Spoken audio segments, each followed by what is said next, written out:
Too often we equate fame with the love of Allah subhanahu wa ta'ala. And it could be that a person traverses this earth unknown to people, but loved by Allah and the angels. But what then do you make of this hadith of the Prophet sallallahu alaihi wasallam, where he said that verily, if Allah loves someone, inna Allah idha ahabba abdan, when Allah loves someone, nada jibreel, Allah calls Jibreel alayhi salam and says, Ya Jibreel, inni uhibbu fulan.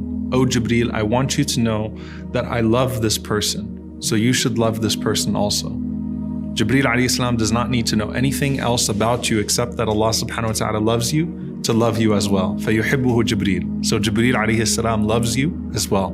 And then Jibreel alayhi salam calls all of the malaika, and he is their master, he is their chief. And he says, Inna Allah yuhibbu fulan, to the inhabitants of the heavens. Allah loves this person, so love this person. So all of the inhabitants of the heavens love that person as well. And then Allah mentions, يُوضَعُ لَهُ الْقَبُولُ فِي الْأَرْضِ. So the Prophet ﷺ says that acceptance is then placed in the hearts of the people for that person. Love is placed in the hearts of the people for that person.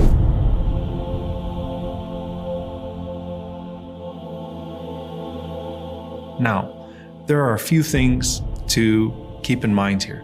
Number one, the love of Allah subhanahu wa ta'ala is the only love that a person should seek unconditionally and do whatever it takes to gain that love. And if you gain the love of Allah subhanahu wa ta'ala, then anyone whose love is worth having is going to be transferred to you as well. So if you gain the love of Allah subhanahu wa ta'ala, Jibreel alayhi salam will love you, the angels will love you, and the people whose love is worth having will love you as well. So that's the first thing to establish.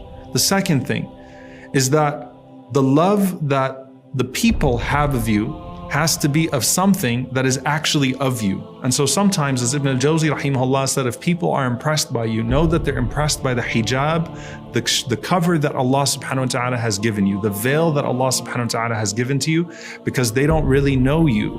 And the reality is that people have to love you for a righteousness that is actually true of you. And so you're loved by righteous people for your righteousness, and that righteousness is authentic, right? So it's not talking about likes online or how many people follow you online, but people who are beloved to Allah subhanahu wa ta'ala, حُبَّ مَنْ يُحِبُّكَ. The love of those that love you is transferred to you as well. And when Allah loves you, and Jibreel alayhi salam loves you, and the angels love you, and Allah subhanahu wa ta'ala puts that love in the hearts of the loved people to Him, the beloved people to Him subhanahu wa ta'ala, then nothing else is worth pursuing. Because if Allah loves you, then who else is worth pursuing after that? And I really want to just hone in on this point when you're thinking about the angels and you're thinking about this extensive creation around you.